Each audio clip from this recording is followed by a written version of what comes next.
Where were you on Friday, March 13th, 2020?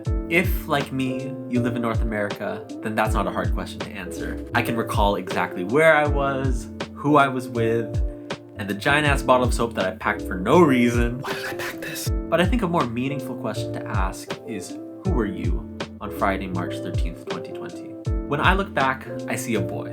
A boy who thought he knew what he was doing, who thought he knew what he wanted, but truthfully didn't know shit. So here we are, a year older and a year wiser, and while this year has been so painful, it has also been so profound. So I thought I'd make this video to share some insights that I learned and also serve as a time capsule so that when I look back, future Amir can see this and say, what's up? With that being said, here are 3 life lessons from a year in quarantine. Lesson number 1, serendipity over control.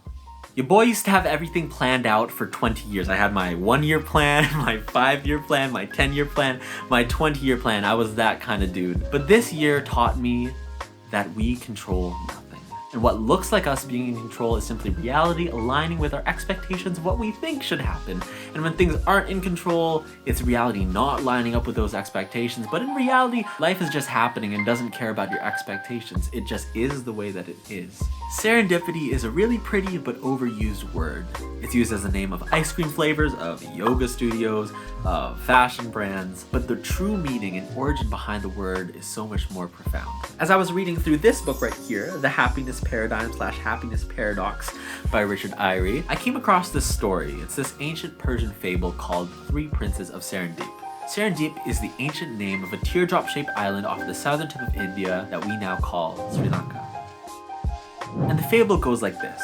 There are 3 princes on the island of Serendip, and they all go out looking for fortune, for fame, for glory, and instead, they find friendship, they find relationship, they find meaning, they find fulfillment. And when British author Horace Walpole read this story, he thought to himself, damn, there's no word in the English language that describes finding something better than that which you are seeking. So that's when he coined the term serendipity. And by his definition, serendipity is a state of mind whereby a person, by good fortune and through awareness and sensitivity, frequently finds something better than that which they are seeking. And what I really like about this definition is that it says that serendipity is a state of mind. It says that it requires awareness and sensitivity. And the part that I love the most is that it implies that you are still seeking something. It implies that you are still going after goals. It doesn't say completely let go of your goals and just go with the flow. No, it says keep your goals, keep searching, keep going for things. But when life happens, when things surprise you, stay open. So as we strive, I encourage you to also strive to stay open, to stay aware and in tune with your intuition. Lesson number 2, self-love begins with self-awareness. One thing that I noticed over the course of 2020 was a collective awakening to the importance of mental health, of self-care, and of self-love. And I'm so happy to see that these things are finally being at the forefront of our cultural conversations. And I would add that self-love starts with self-awareness. You can only fully love that which you fully know. And I feel like because we're all locked in and because we're all involuntary introverts, we all were forced to get to know ourselves better, and that has either led us down a path of self-love or of self-loathing. And here are some things that really helped me establish that self-awareness and eventually come to a place where I can genuinely say, for the first time in years, I never thought that I'd reach a point where I'd be able to say that I genuinely love and accept myself as I am. But here are some things that help me get to that. Self-awareness tool number 1, therapy. Be completely honest, self-awareness is understanding who you are, yes, but understanding where you come from and why you do what you do. And I feel like in unpacking so much stuff at therapy, I was able to have so much self-awareness. And because I'm seeing all these issues up front in front of me, like on a plate like that, it's like, oh, here's your daddy issues. Oh, here's your attachment issue. You know, like all this different stuff in front of me.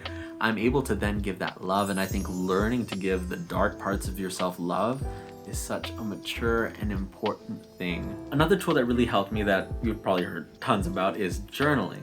And the thing I like a lot about journaling is that it helps you map out your mental topography. Writing is thought crystallized on paper, and when it's there on the page, you can see it, you can analyze it, you can be like, okay, I like that. Oh, interesting. Why do I think that? And you can actually analyze your own thoughts as opposed to simply living in your head. You can get them out onto a page, and then that way you can observe, analyze, and then ultimately deal with them and ultimately learn to love them. I think another important part of self-awareness is understanding your values. So my therapist made me do a whole ass values assessment, but you don't have to be nerdy like me. You can literally just write out your values. So I ask you right now, what are your top 5 values? That's a great journaling prompt. Go journal about your values. And the final self-awareness tool that I'd like to share with you guys is MBTI. Now, what the heck is MBTI? You probably know it as the 16 personalities test. If you haven't taken the test, it's basically a personality quiz that you can take, and it's like freakishly accurate. And there's 16 different personality types. Obviously, of course, personalities are more complex than that. It breaks it down into 16 manageable categories. If you've taken the test before, retake it, dive into it, get to know yourself better, because I would say that helped me so much. And like, October, November helped me realize, oh wow, I really value these things and I should strive to be more aligned with this because I can see how this would bring me more joy. And I sort of took it really seriously. I tried to research as much as I could about cognitive functions, about Jungian psychology, all the different sort of things. And one tool from the 16 Personalities website that really helped me out a lot is the premium profile. It's like the paid extension of the thing, but it's basically 200 to 300 pages dedicated to your type, and it tells you all about your strengths, your weaknesses in detail. It's like having someone call you out on all your BS and be like, okay, you struggle with this, and me being like, how do you know me so well? And then them being like, I just do. Here's how you can deal with it. And then there's like really cool exercises in it, and it's just really helpful. So I'd recommend, if you have the money, it's like what, 24 or 30 bucks, but so worth it. I would add to all of this, don't settle for self-knowledge, right? Because you can know yourself, you can know, oh, I do this because of this, right? But it's like, what are you gonna do with that? Coming to a place of self-acceptance, of growth, and ultimately self-love. Lesson number 3, focus on what truly matters to you. This one's gonna get real. Summer 2020 was a sucker punch for me.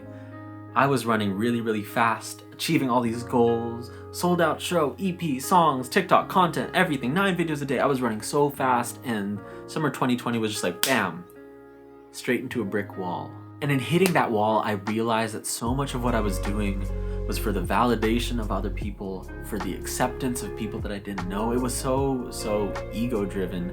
And even though I was achieving a lot, I was ultimately unsatisfied. I felt accomplished, but I didn't feel satisfied. That summer, I realized that yes, you can be climbing up the ladder fast, but are you heading up the right wall?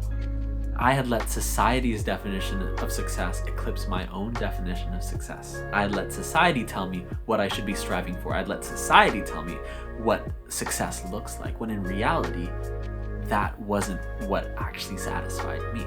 The onus then is on us to write our own definitions of what success is. I can't tell you what success looks like. Like, I have my own definition.